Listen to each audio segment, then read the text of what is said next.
It is so wonderful to be here on Infinite Wisdom once again with a very wise man. And I can't wait to jump into his personal story, which is, of course, something that we love to do here at Infinite Wisdom. But then to talk about the major thrust of his work, at least in the last couple of decades, and which is fascinating and very helpful to us at this time. So, welcome, Howard Teich. Very nice to have you here. Thank you for My making the honor. time. My honor. So, Howard, let's go back. I'm very interested in each of my guests and where they came from, and in terms of where you grew up, what your family situation was. And because I feel like there are breadcrumbs, there are always breadcrumbs back there that help us to become who we are. And even though we don't recognize it, of course, at the time, we look back and say, Okay. wow, I see the arc. Yeah. So, would you mind doing that with us? So born in New York, moved to Los Angeles. My father was a furrier in those days. It was a profession that was all about Hollywood, and this is where the business was. And moved me to Los Angeles when I was about two and a half. And everything was interesting in my family, quiet until my dad bought a house in the San Fernando Valley for $10,000, which was still farmland, which is now whatever, multiple cities.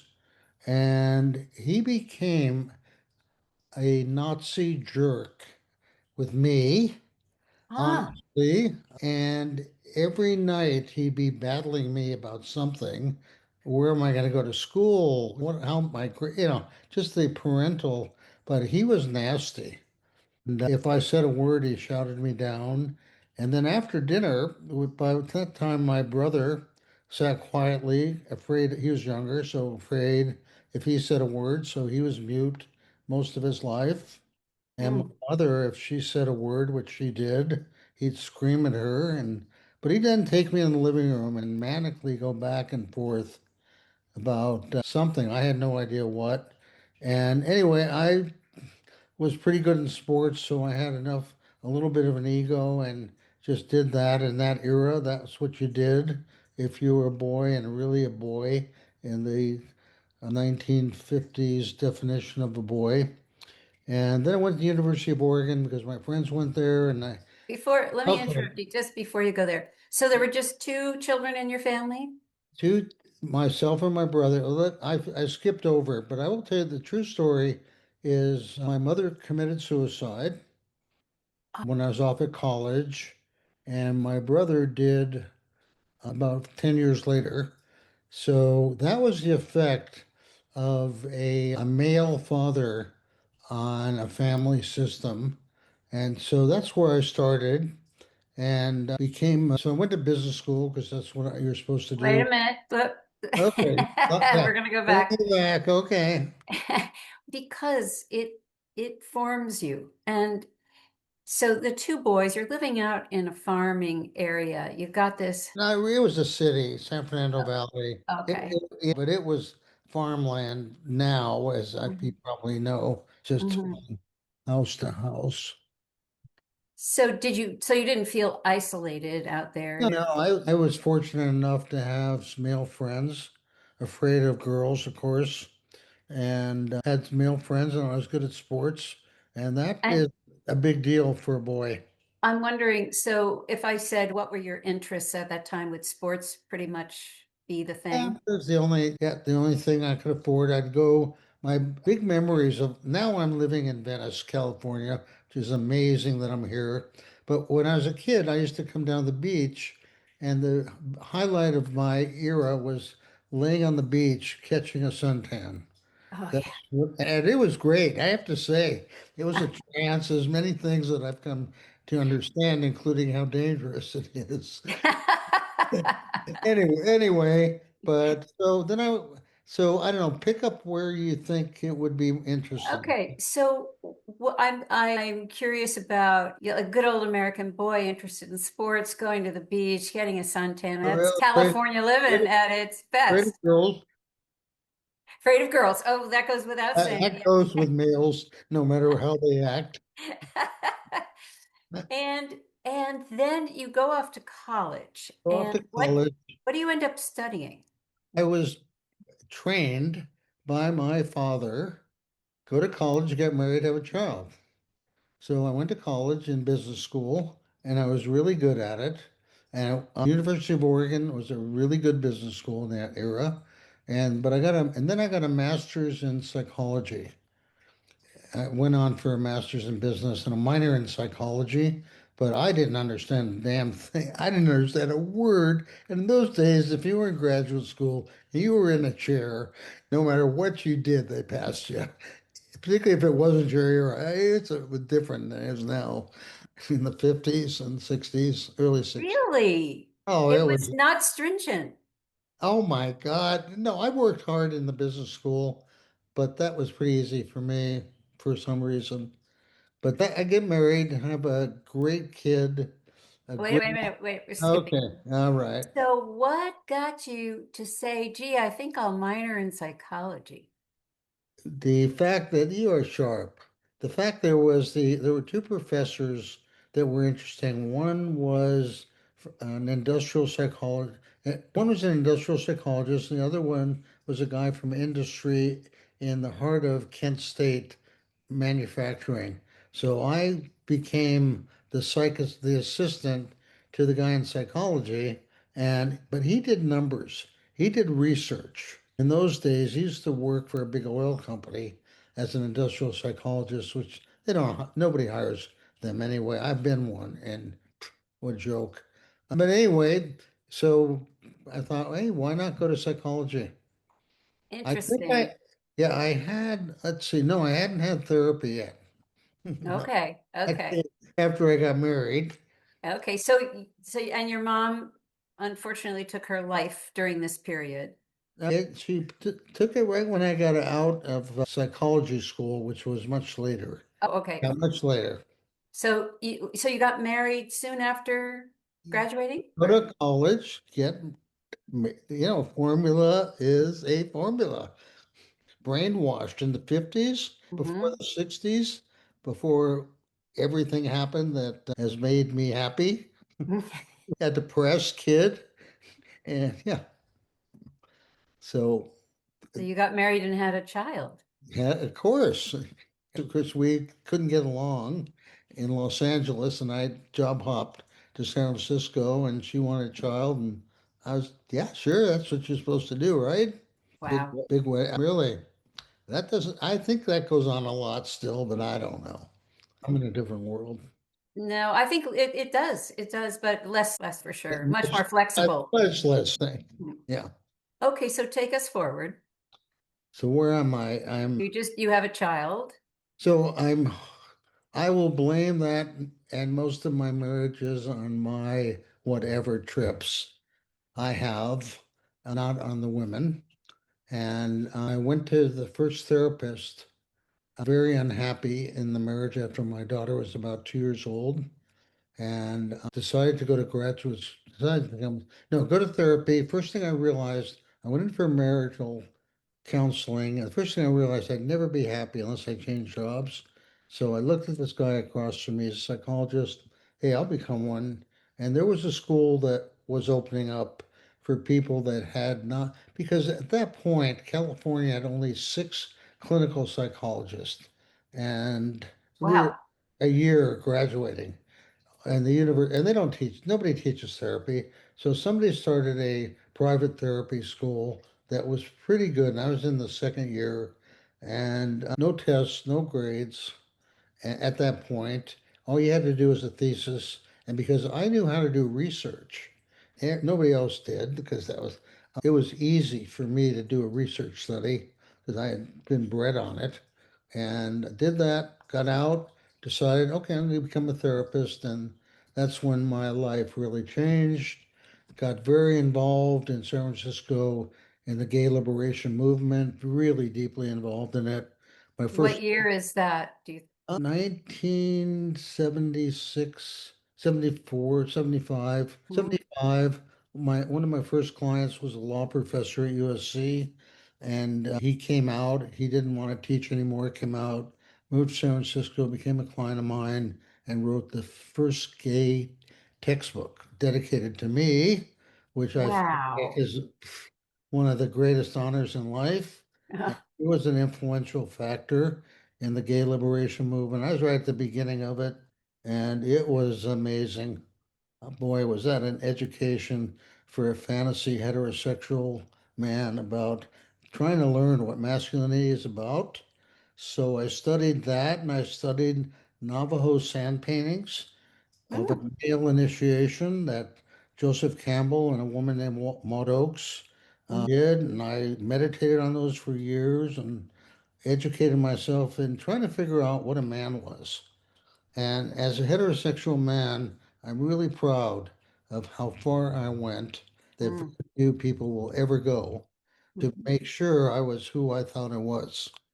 And that was a torture and a pleasure and a beyond wild experience in San Francisco in the 70s. wow, what a And perfect place to, many of my friends died at the beginning of AIDS, yeah. but it was definitely a core of my life. And I went on to there, and I became really steeply involved with Jung. All through that, I first got out and I wanted dreams, and he's the only one to study. And I got fascinated with alchemy. And I had the honor of seeing two of the most amazing Jungian analysts. One was actually had been an analysis with Jung and started the San Francisco Jung Institute, Mhm. and the other one was his protege, and many amazing women, Jungian analysts in there. I really made sure I knew what Jung was about experientially, not just intellectually. And I've had a booming practice in San Francisco for beyond years counting. And I moved to Los Angeles to this time, which is about 7 years ago, after and got divorced and took a break that was very inactive, other than my practice, and decided that at 85, I threw myself a beyond big birthday party at a big fancy hotel. I dedicated myself to spend every dollar I had, never save for retirement. And so I had a grand party, and I met three people. One of them I knew, and two I met. And I walked out hiring them, paying a monthly salary on a therapy salary, which you may think is great, but ain't that great. And No. they're not cheap in Los Angeles. And we produced a project in 4 or 5 months that is beyond remarkable. The House of Mirrors that we're looking for funding on, which but there's many other projects that have come off that. And now, right now, I'm in the middle of Venice, which is beyond. Finally, I found a place that I like, love. And I've got many things going in the quantum world, in this world, and that world. And here I am. But the greatest joy is I will announce I wanted to do a podcast on my own.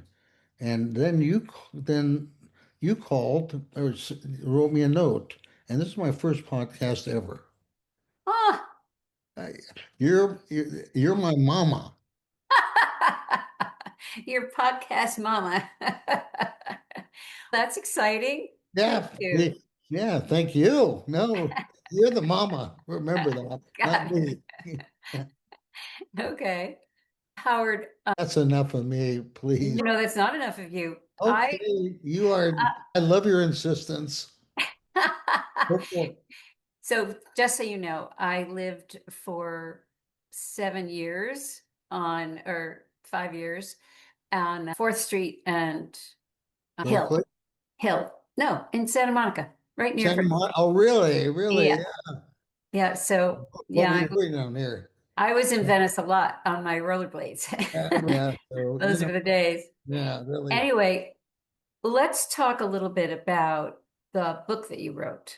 And I think it's very helpful for people to hear what you've come out of because you experienced really the extreme of male domination. Yep. Yep. And for you, of all Very people, alive, which is very alive. unfortunately, in the world at a level that is beyond disgusting. And we're going to get to that.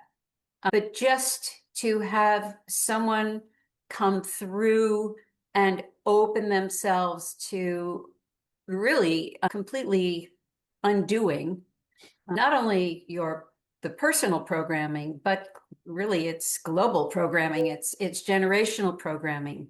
And to go through the paces of doing that is no small order. And in the process, as you came through it and then became a therapist. And I just want to show everybody this book, Solar Light, Lunar Light. You see it? It never shows it The very well. light, There it's we go. beautiful. The light won't let it just be. No, honestly, I ain't making that up. No, there it is. Thank you.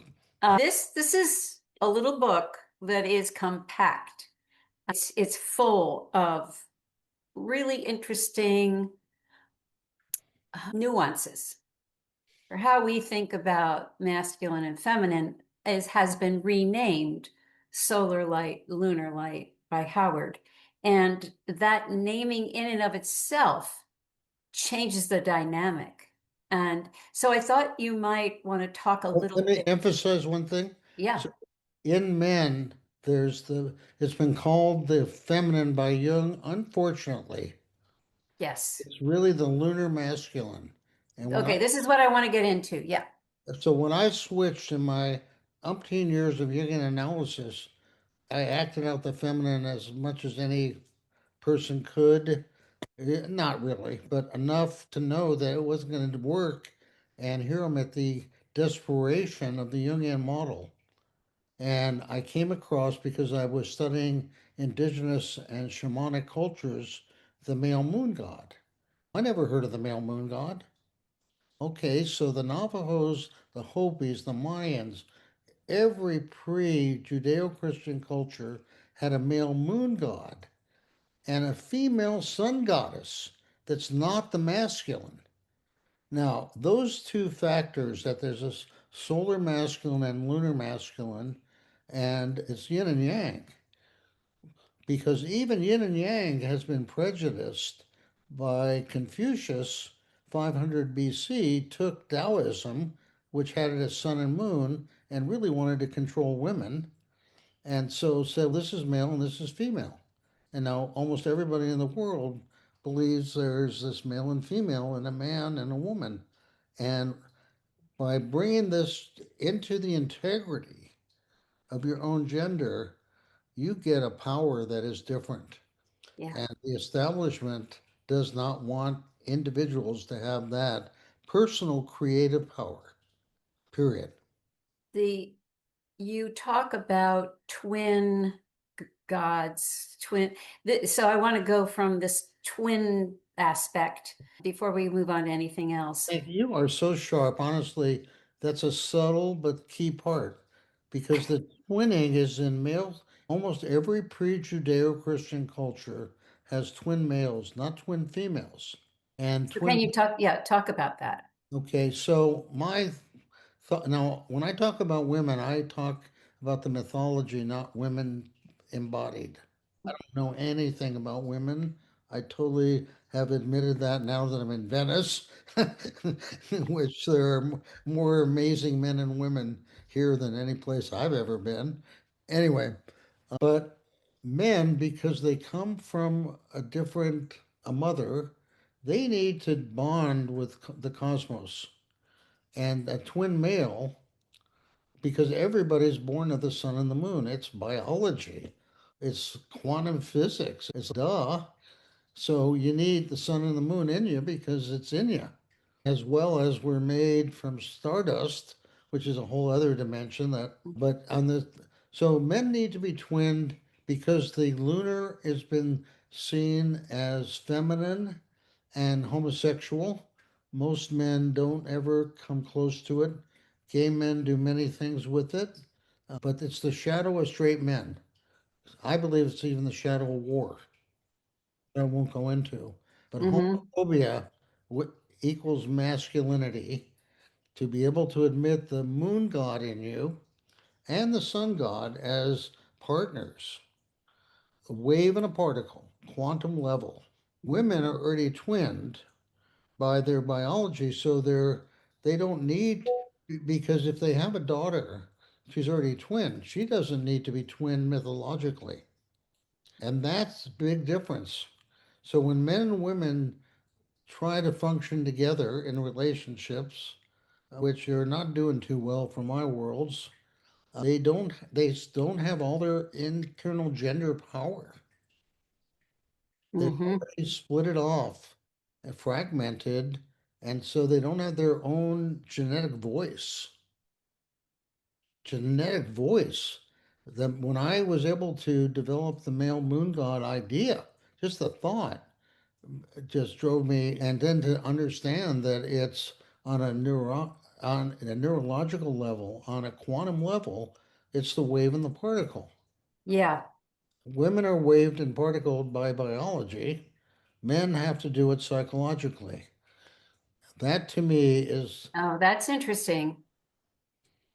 Say that, that again, please. yeah, men have to do it psychologically. Women are biologically bonded. Their initiation is usually separation and then return. Men Mm. have to separate and then return. First separate for men. Women also have to separate, but they're already bonded. So their journey is a different individuation journey if they do it at all. Most men and women don't ever. I'm working with an amazing man who's, I don't know, 60, very high up there in one of the huge tech companies. And he's still hooked onto his mother complex and has the greatest wife, the greatest daughter, and there's still a part of him that's not present. Mm. There's some commitment that was made in childhood to his family, family system. And it's a whole different story. But to be able to separate whether you're in a family system or not is a initiation. Yes. Yes, it is. That's what the solar lunar, because it's energy. It's not psychology. Okay. It's So so simple. I was when I was reading your book, I was trying to get after I'm just looking for this quote here. I was trying to get after the distinction. We're so brought up with the masculine side, feminine side, and that kind of that language itself is divisive, is Pathological. yeah, it is. It It's like is. it's psychotic. Really, really, to call a I can't woman a find this man. quote. Anyway, I when I as I was coming in with my lifetime of picking these things apart to yeah, you've done your share. I've done my share and I've experienced my share. I had a You have. very yeah. But there was at one point you had a quote where you said it might seem like a minor thing to rename. It's not just renaming. It's so a lunar male, the lunar side of a male would be the way a male would be tender. The male would be Male version, the not male version with of the feminine, caring, which which isn't going to look the same as a female version, but it's still is going to be different and the same. right. It's a And paradox. what I love about it is that's more acceptable to a man, much more acceptable than saying my feminine side. But let me tell you, I found women don't really want that. That's another, No, but really, yeah, if you're a heterosexual man, it's not exactly reinforced. Most of the men in my practice, which are heart all the way and brains and this and that, they have, it's a two-way trip. And that's interesting. Carolyn Mace says we won't stop sending our men to war until the women stop yeah, making them go, basically. That totally. that it's women want this super heterosexual. Say, I played it out. Not that I'm a great paradigm for anything, but I'm not, I get a lot of data from people over the 50 plus years I've been doing this. And it's a two-way thing, and there's a revisioning. People don't seem to have the guts to get out of the trance. that is, And women, not just women are no, you're absolutely right. into programming the kids for trance. So, It duh. is so thick. And so I don't know if I told you this, but I'm supposed to go to Italy and Greece in October. I think I did mention this. And my mission that I've been given from my guide team is to uproot the iconographies of masculine and feminine, for those words, Right, whatever, um, from the places that they emanated from. Now, when I got that verbatim task, right. I then started to, and it's not, I was hugely into mythology as I was a kid and growing up. I have so many books on mythology on my shelf. And so I started to tease this out and think, why Italy, why Greece? I know they had the pantheon of the gods and all of that, but when did the turning point happen where we went from more of a Right. matriarchal society to this other side? Well, I just want to say, Howard, that the chapter 5 of your book is like the bomb. Which one's chapter 5? Chapter 5 is when, now this, you wrote this book the year after 9/11, or that's when it came out. Yeah. So you are breaking down in chapter 5 the Abrahamic Oh, religions, okay. the Right. three, and how they splintered off. The twins literally separated. They weren't twins, but the two boys, Yeah. one took one camp took one camp took the other, and took on the attributes of those. So the monotheism posted a male solar god at the top of the food chain. So as soon as all of this division happened, the boys got separated and we got this dominant father. Now we have a singularity. We don't have You duality. know We about don't when have that, balance. happened? Not exactly. Well, what's also interesting is that in Egypt, about 1500 BC, they had the first patriarchal male king. And 1500 BC. yeah, and so this archetype was destined to come. So that was the foreshadowing, you Yeah, think? exactly. Oh, yeah, no. And Freud wrote a thing called, what is it, monotheism, and I forget the exact name of it, about the king archetype. And there's a whole king archetype of kill the king. There's many things that go on underneath the cover in mythology that I'm going to try to horribly bring up because they're not popular view, but they're what ran the show. For example, Freud blamed women and the Oedipal complex when it was actually two gay men. It was a whole gay thing, and Laius, the father, that preceded it, that was really what started it off. And Oh, nobody talks about that. I talked about it at a family therapy conference. Duh. People don't want to hear this stuff of what's really going on, but so what? Who cares? It's no, there. we want to hear it. Yeah, no, I'm being facetious and Yeah. not. But the point is that this is the opportunity for what I'm calling cosmic humanity, this project that we have going in Venice that is, as they say these days, blowing up all of a sudden from nowhere, Wow. blowing up, and some of the implications of some of the people that are talking to us. There's only four of us. We're going to get together at my house this next weekend for the first time in person. Most of them don't know each other. I know them profoundly.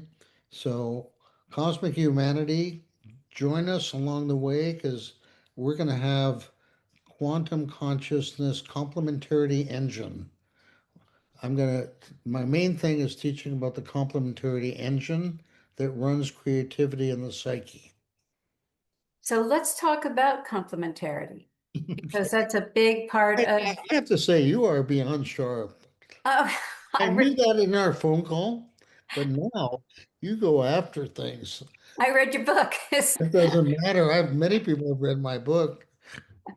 Or not, whatever. Go on, please. Complementarity works very well with my modality. I don't say my modality, but the modality that came I through. modality, own it. It's not just mine, but Yeah. uh, Go on. the my what I call the infinity wave Yeah. and this flow of give and take and this unity of both sides, right? So it is the yin and yang, but it's water that is the Yeah. engine. And the Yeah. water is not for nothing. It's We're born important. in water. We're born in water. So we're 90% Water is, yeah, is such a big water. topic. Yeah. Nobody talks about it, but that's A lot of people talk about it now. There's a doing that. wonderful, I don't know if you've heard about Veda Austin, and there are a lot of people who are onto water these days, which, Thank you for significantly contributing. yeah, we all do our part, but the complementarity to me is I talk about the 3D framework that we're in has duality built into it. And so usually that's an either or situation, yes or Well, no, that kind that of thing. is the mindset that we've been brainwashed with, Yes. or rather than both ends. Very simple. You don't change So your mind. Go on. what, right. So the fastest route out of this is, as you say, you call it both and, I call it yes and. When we get to yes and, then we suddenly pop up out of that 3D framework and we're much more free. Jung called Oh, it the transcendent function. oh, I love that. Isn't that It's great? true. That's exactly right. Isn't that a great description? I love it. I love it. Jung, And I have to say, Jung has so many great words that just take you on a trip. yeah, transcendent function. That's a good one. I'm going to write that down. So in that pop up out, it's like a 3D when you're reading a Yeah. regular book and then you have a pop up book. All of a sudden, the popcorn comes. You Yeah, didn't. exactly. I Um, anyway, that little act is like go pop. Honestly, looking at the world in complementary terms, a sun eye and a moon eye is what I write about, is does something that puts you in the middle path. yes, Puts yes. you in the Kundalini, it puts you on the pollen path of the Navajos, and that ain't a small little journey when you switch to the tree of life, taking you up or down, I down to the roots. Don't forget those that you haven't never. cleaned out. Anyway, the journey is different and you don't stay on it all the time, but it's a both and thing. And once you learn what I'm calling the complementarity engine, you can ride creativity. I'm doing things in my life that I couldn't even think of doing them. 6 months, honestly, a year ago, my birthday was last August, and I'm doing things that I didn't even know existed with people I didn't even know. Amazing. Really, and that's available free to anybody that surrenders their ego addiction. So complementarity for just the average person. What would be is the fastest route to complementarity, the both and, as you would say? Let me say the one thing I recently learned down is that the world is polarity, plus and minus. Energy is plus and minus. It's just Mhm. they're complementary. They don't fit together, but if they don't fit, they fit because there are different things that fit that make electricity and energy. Complementarity does. It brings a new third. Is a something that you can touch tangibly and create physically, if not, or leave it, forget it. Doesn't matter because there's so many things that pop up that are options, but you seem to find your own path. Like you found the path of hope. I Mhm. found the path of solar lunar. I was thinking, God, I've been addicted to this since I've been 30 years old, 50 years plus. What an addiction. Amongst my others, honestly, this is the one that brought me to the fountain of youth, to many things. Archetype of the eternal youth and the synex, the wise old man, the wise old woman, obviously, and you're an eternal youth. You have that both hand. It's available to anybody free. You got to do some work. You don't Mhm. get it for just sitting around. Although sometimes you got to sit around for 20 years, right? I like how I wrote in the margin here in chapter 5 how this comes down to the inner marriage, the inner, the complementary within. The alchemists call it the sacred marriage. Yeah. I've said for years, it dawned on me at some point, and everybody, this is maybe 10 years ago or something, everybody's talking about unity consciousness. We sit together, we try to be in unity. And it suddenly dawned on me, you can't get to unity consciousness until you have unified within. Uh, That's step one. But nobody says that. They say it separately, but it Honestly, actually, there's about 5 steps that if you just took them for 5 days, you'd be at the end of the tunnel. And you would be, right. and it's so simple, but people not necessarily really want to change. Talk about those 5 steps. Let's see. There's actually 7. Okay. I'd rather not go into all of them. They're the steps of alchemy that Okay. but the first one, now I'll tell you 4 of them. That the first one is admit your shadow, called the Negredo in alchemy. If you don't admit your shadow, forget it. You're not going to get very much energy. The second one is purification. Every spiritual system has a purification. You have to go through a purification. The third one is you get back the energy in the area that you were trying to do that you failed for a new try. It's called a reddening. The blood comes back Oh, to the direction that you were going, and you have another chance if you haven't fragmented, if you haven't avoided it. wow. And it comes back year after year. So you can avoid it now, but get you later. Might as well do it now. Honestly, go on the journey and let it guide you. Don't we have enough ego guide the first 50 years of life or 60 or 80? 90, 100 years, give yourself a break. Let your twin, because this is biology, this is not psychology. It's really, it's like you're born with a twin, and Mhm. you don't like your twin. Your twin criticizes you. Your twin gives you some stupid thing to do that you feel foolish, or you go after some guy or woman or dog that you want that you can't afford, or you know you're going to be in trouble, try to stop yourself. No, no way. Just go with it and get the damn thing over, basically, and let it guide you for the rest of your life. What else are you going to do? My guide, this thing took me to the greatest part of any city I've ever been in, and I grew up here.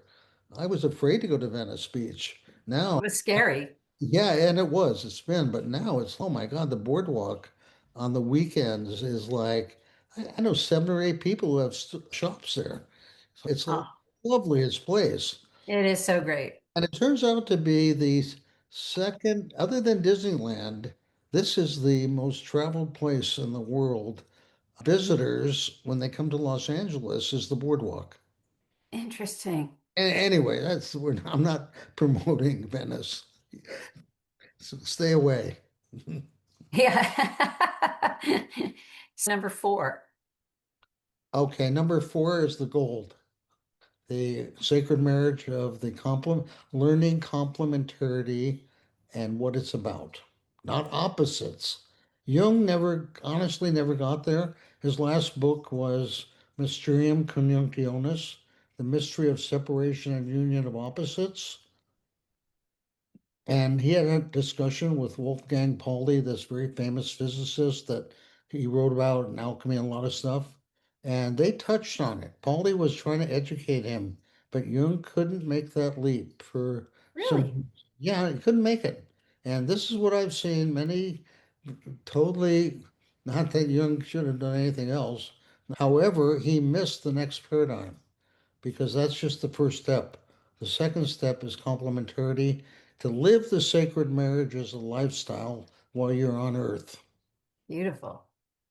And how does Rudolf Steiner factor in here at all? I don't, he had his own system, and Yeah. I'm sure it was very similar. There's a lot of spiritual systems that have these steps. These are not exactly magic, Hmm. and they are magic because you got to do them. Hmm. But they're nice on paper, but to Hmm. do them is a different lifestyle. But alchemy is the one that Jung found, and because it goes back at least to Egyptian times or to the use of fire, I found that, and because it has to do with money, matter of money. And so the alchemists were hated, but they had to be pretty rich in those days to afford the equipment, pre-chemistry. And many of them were very famous artists and politicians and musicians because it was about changing yourself. And Yeah. if it's pretty easy to change yourself if you're willing to let go of your ego's attachments. If you're not, it's a miserable trip and you won't do it anyway. Don't get caught, right? You're not going to go all the way. You don't need the years of misery thinking you can get there with the ego. Yeah, that's for sure. That's one of those things that will cycle back around and put you in the nose. And you need a healthy ego to execute. Yes. The, Yes. the unconscious gives you the message, has to be pragmatically executed in 2026. For If sure. you don't do it, it's just another dream that didn't happen. Going back to this chapter 5 piece, I am astounded at how appropriate it is for now. Yeah. Given, It is disgusting, this archetype of killing rather than loving, which is this homosexual fear that Freud and Jung had. They did this an animus thing, this male and female, because of their own fears of homophobia, 1900s, which were pretty strong in England and Europe. Pretty strong. So they unconsciously projected and didn't set the healing of the problem, which I think is the solar feminine and the lunar feminine. In fact, Orion and Artemis are the myth for Space 2.0. That's what I'm writing about and interested. oh, can you give us a little? Yeah, they come out from 7500 BC. Artemis is the moon goddess, Mhm. and back then the moon counted. Not Yeah. it's all that counted. The sun was an annoying thing, and the moon was used for counting for everything. And they projected the unconscious mind and the ego onto the moon. And they've done that from the beginning of history when they started doing art. The moon became the lunar feminine and masculine. There was no this gender BS that puts you in a black and white box. So the moon for both genders is biological, not psychological. And you can think the waves, but as the quantum physicists are discovering, everything at the quantum level is a wave. There is no particle. It's like the wind ripples, that's the particle. How can you can believe it or not, it doesn't matter, it affects you. If you tune into what I call the complementarity engine, you just ride with it and you get on and off. It's not, you added on to the competitive engine. You got the solar feminine, solar masculine, the need for competition, for going further than you've ever gone before as a runner, athlete, lover, you name it. And then you have the quantum engine, which is about probabilities and vision and the unconscious and the conscious mind joining in the dance of the conjunctio, the sacred marriage of energy in you, your own yin and yang, pre-Confucius labeling it male and female. It's just quantum energy. It's okay, that's an interesting, different journey than I was taught. Can you tell us more about Orion in this myth? So Orion's a great hunter. Hmm? The reason he's coming around, Orion's belt, which I never could find. I'm going to now. I got pictures of it at least. Orion is the hunter for consciousness. Aha. At the time, he was the hunter for food because they needed food back then. We don't, we, our trip with food is beyond definition, But what we need is consciousness and a vision for the future. And the patriarchal vision is over. And the Orion Artemis love affair, they have a love affair. I won't go into it. But so the male and female have joined to rocket us into the future, which ain't going to be stopped now. No way is it going to, it's beyond an era. I don't know what to call it because it's like when people came on the earth, they came on the earth 5 billion years ago. Cells started coming about 5 billion years ago. Now these cells are going back to the moon where they are originally they're moon dust. Huh. I was okay, you want to go home? Go to the moon. And that's what your dust from the stars. Okay. What's the closest star or part of a star that crashed into the earth and became the moon? Everybody says they want to go back to the beginning. Okay. Get on the Artemis Orion vision. I'm going to try to make that an archetypal journey that's available for every individual in the world. Every culture has an Artemis and an Orion. And that might be a way to bring the invisible together.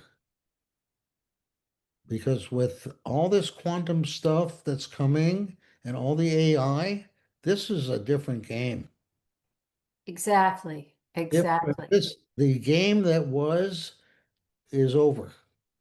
Yes. And I those agree. few, or lots now, that are exploring this space, they know this is different. They know they have a secret power, and their greediness may come out. We'll see. It definitely will come out. Whether the compliment comes out, we'll see. But this is one of those moments that I don't know. When you go back to the moon, you came from the moon, you're going back to the moon physically. As a cell system, it created you, now you're going back. You I want don't know. It's interesting it's to ponder. If we are we to, are going back. It's not a pot. We're in action. Zillions of dollars. The competition now with China and all these other countries that got to go to land on the moon. yeah, yeah. This can't be stopped. Um, but in terms of where we are with a world that is looking increasingly unstable, that's saying it kindly and mildly. Yeah, What do we have to hang on to, Howard? I believe if you understand complementarity, you have the creation architect in you that will help you create a life. My life has been created by this part of me. This was not designed by my ego. So everybody has that.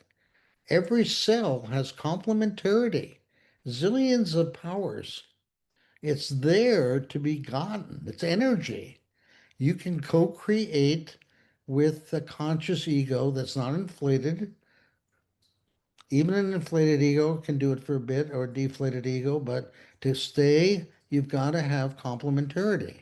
If you develop the meditation of a sun eye and a moon eye as waking complementarity, something will be different if you keep it up. And that to me is having access to nature. Nature is hated these days. No, it is by people. Science, money hates nature. Religion hates nature. Oh, I've just so enjoyed talking to you, Howard. Thank you so much. This has just been, I rarely can be myself with somebody. Oh, I'm so happy that it was a Honestly, pleasure. that's a very rare thing. So thank you. My pleasure. Thank you for saying yes to this. Okay. And we're going to try to get your book out there a little more because it's so topical. I wanted everybody to be able to experience some of Howard's beautiful graphic videos.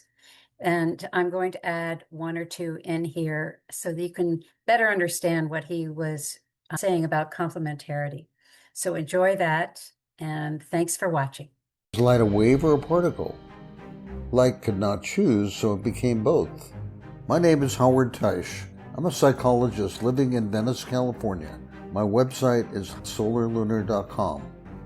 Light could not make up its mind 14 billion years ago. Because the universe was never either or, it has always been both and. Wave and particle, energy and form, invisible and visible. Light is not a thing. Light is relational.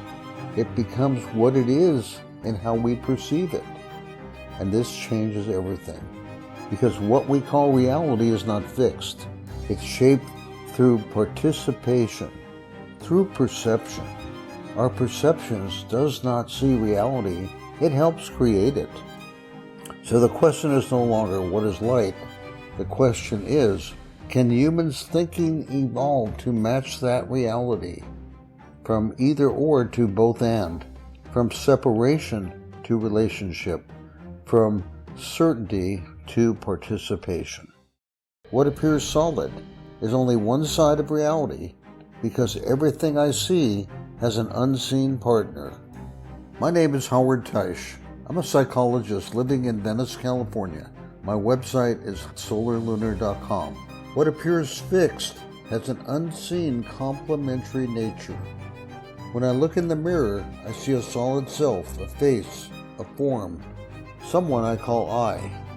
It appears stable, continuous, real, but beneath that image, I am not one thing.